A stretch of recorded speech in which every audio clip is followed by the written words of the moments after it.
Amen. Muli, isang mapagpalang gabi sa ating lahat. Purihin ng Panginoon sa Kanya ang pinakamataas ng papuri at pasalamat. At tayo nagkita-kitang muli. Kahapon po ang sinare ko yung regarding sa impyerno. At ngayon naman po ay ang ating pag-uusapan ay paano ilalarawan ng Biblia ang langit. At sabi ron, ito ang lugar kung saan wala ng pagluha, paghihirap at pagluluksa at kamatayan. Sa langit daw po ay papahiri na ang ating mga luha, wala ng pagluha roon, pagluluksa at kamatayan. Sinabi po yan sa Pahayag 21 talatang 4. Yung mga Bible verse po na sasabihin ko o babanggitin ko ay kayo lang po ang mag-open sa inyong mga tahanan, sa inyong mga Bible, kasi po medyo mahaba po yung mga Bible verse na yan.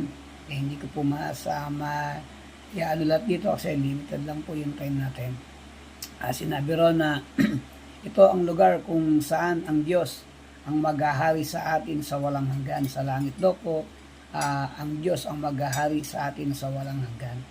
Yun po yung lugar na ating patutunguhan, yung langit po. Sinabi sa Pahayag 21, talatang 27, at Pahayag Kapitulo 21, talatang 3, na tunay na sa langit ay wala nang pigati, wala nang pagluluksa, wala nang pagluha. Ang tanong po, kailan tayo maghahanda para sa buhay pagkatapos ng kamatayan? Nabanggit po sa Lucas Kapitulo 27, talatang 28, yung kwento po ng mayaman at ni Lazaro. Basahin nyo rin po yung Lucas at makikita nyo po yung istorya doon na namatay po yung mayaman at si Lazaro at sila ay napunta sa kanilang destinasyon.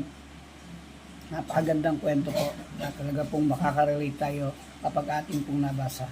Yun lamang po. Bye-bye.